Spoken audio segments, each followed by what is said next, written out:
Run it. I can't take no loss. I don't even know what it costs. I hit the ground, then it go off. Yeah, hit the ground, then it go off. Yeah, I can't take no loss. I don't even know what it costs. Hi, and welcome to The Conscious Day Trader. I'm Yanis, and today we're going to break down a trade that I had closed literally a few minutes ago.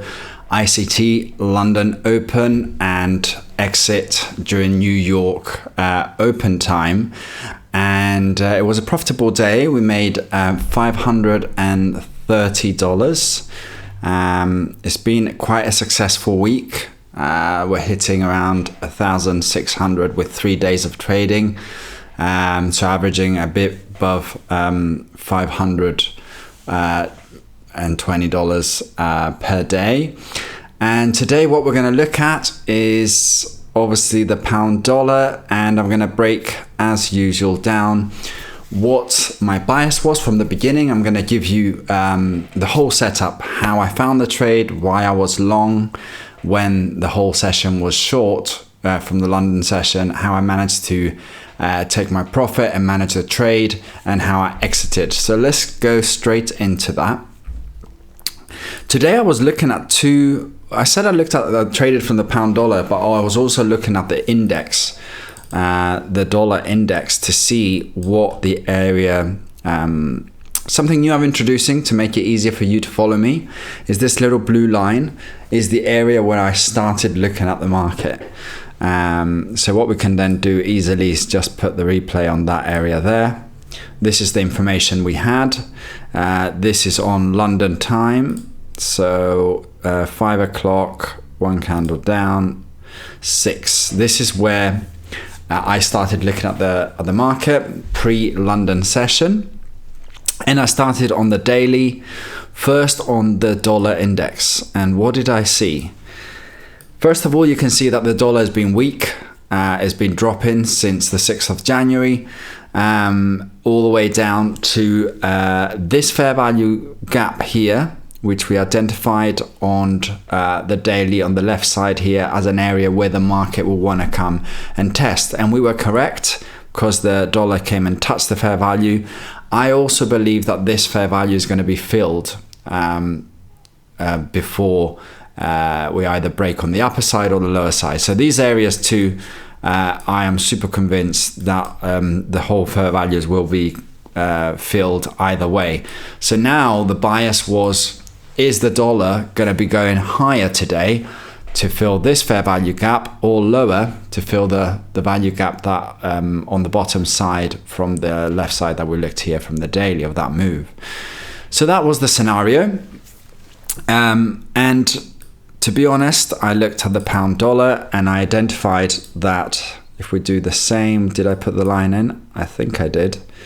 Let's see, 4 hour, that's the line of 6 o'clock. So let's put that in there.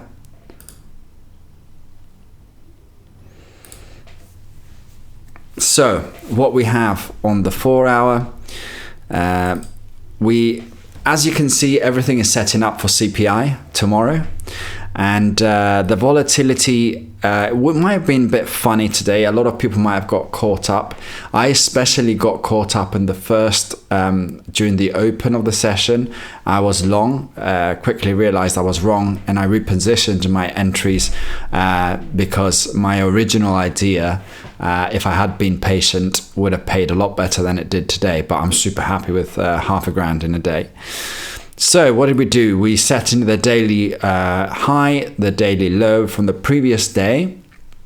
And then on the 15-minute, we've identified areas where the market will want to tap into. What are the fair value gaps? A quick shout out to Michael. He also mentioned why you're not looking at the Asian session prior. And I can put it in, and you know this, that you can go down here in Tokyo and add that area of the Asian market. I like the charts because these are the two areas where I trade, the kill zones, London kill zone and New York kill zone, and that makes it clean. Also, you can see this is the area where I started looking at the charts, and you could see the consolidation in the Asian market. It did break higher. What was the Judas move from the Asian market into the London session?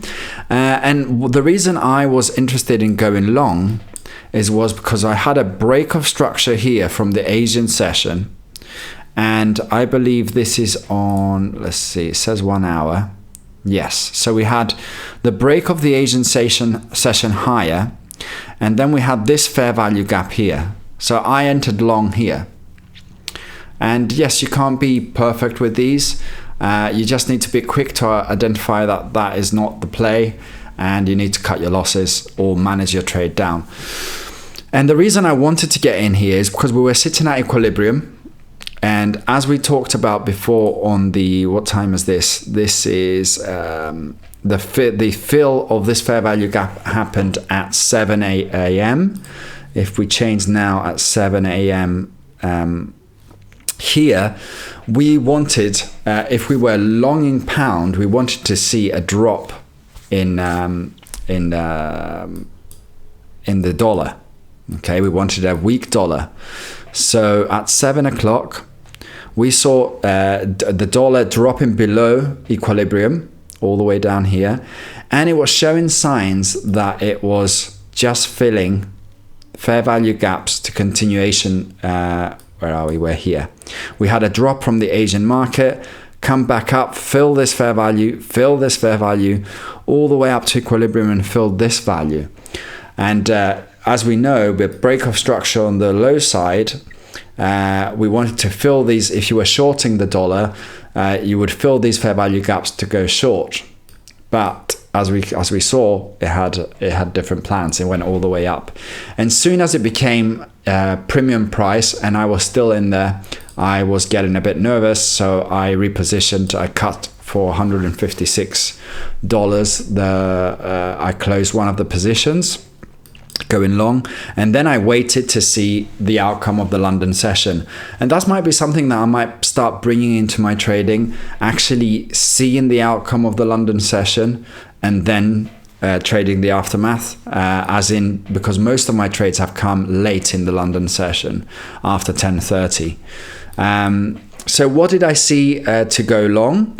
I had two areas of interest. So my philosophy was that even though we went higher on the top side here and I wanted to go long, now the idea of going to the previous high as target, daily high, and this buy side liquidity that we've identified from this areas here wasn't in the picture. As we had a strong rejection and a breakdown to equilibrium, and my fair value gaps were filled and the break of structure broke. So when did I identify? And I think this is a really key thing to understand with ICT, is what to do when you're wrong, when to kill that trade. So we had a nice break of structure, fill gap there and filled gap there, and I got into this. My stops were here, but I killed the trade a lot earlier than this low here. The reason was because I saw a convincing downside candle, a red candle, breaking the lows of this, and no bounce back. So there was no signs that there was coming back to retest either the low of this high or fill this fair value gap here.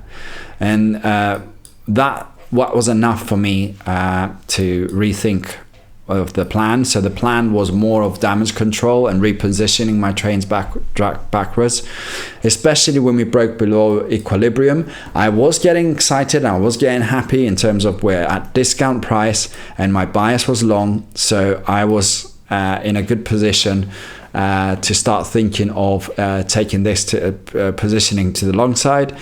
And what happened, we saw that we had a big breakdown, refilled all the fair values gap. These are super, if I was short, really nice clean areas of entries. You could fade these areas into this fair value gap here, filled here, all the way up here to that fair value gap on the top, touch the equilibrium all the way down, and we came down to these areas here. What did we have? As soon as it hit the previous daily low, and if you want to see where we are in terms of where that is on the daily. That was the high, that was the low. This was the area that we identified on the 1 hour and 4 hours as the fair value gaps. Equilibrium was there, so we were trading below equilibrium, and it went below and touched literally to the pip 12100. And when that happened, I was convinced that the plan for me was to trade it back into equilibrium. I was quite comfortable with taking positions long after I saw the break of structure on the upper side. And as we can see, London came down, retested equilibrium, followed crash down. Then it started consolidating around the daily low and touched the 121. If it had gone lower than 121, I would have killed the trade, even if I was in a little bit of heat. I was like with the positions that were positive, and at the current situation, I was very close to killing the trade. But my thoughts was, if it goes below 121, I'm killing the trade and cutting my losses. And what happened was it touched the 121. Just above it, not exactly. I think it was a 1009, and then it created a break of structure on the upper side. And as you know, I take the trades on the 1 minute, sometimes on the 3 minute. It break the structure, took liquidity out of this area here, then came back to reposition, filled this fair value gap here. Let's put our square on there. One fair value gap there, and one fair value gap there. And if you wanted if you thought that the move is not going to retrace enough, we had that's not fair value. Let's have a look. So we have this one here and this one here. This was the main one I traded. And then you had one more fair value gap between there and there. And we had the breakthrough, found positions into the fair value gap, and then traded it up to fair value, just below fair value. And I closed it because it's been a long day. I've been trading since 6 a.m.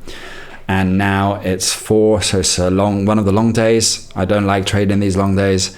And as soon as I got good profits, I closed it, and luckily I closed it at the high. However, don't use this as advice to take any positions, but in terms of ICT, we had this break, continuation, and now it's come back, fill out all these orders, and it's starting to base on this order block here. So areas of interest where you can either do continuation for long or take profits with your trail stops. And that was the trade from today. Remember, tomorrow is CPI. Be extremely careful with your stops. Be tight stops if you're going to trade CPI. Also on it's the end of the week. Fridays can be also volatile. And with anything, please make sure and you like this video and you follow me, as I will make more of these on a daily basis if the channel keeps growing. I'm enjoying it, and I think you guys are enjoying it too. And have a good one. And next video, I'll talk about my new bootcamp challenge, which I've joined, the 2-for-1 from the Fivers, the 220, 25, 50,000, I can't remember what it was, and the 100K that you get for free. I'll be trading these, and I will be doing, on one of them, I'll be doing solely indices. So someone had mentioned in the comments, let's see the DAX, let's see the FTSE. So this is what's going to happen. One of the accounts is going to be totally for indices, and I'm going to hope to pass that challenge and get a second funded account to trade it separately from my main account, which is this funded 125,000, and my personal account, which also did really well today.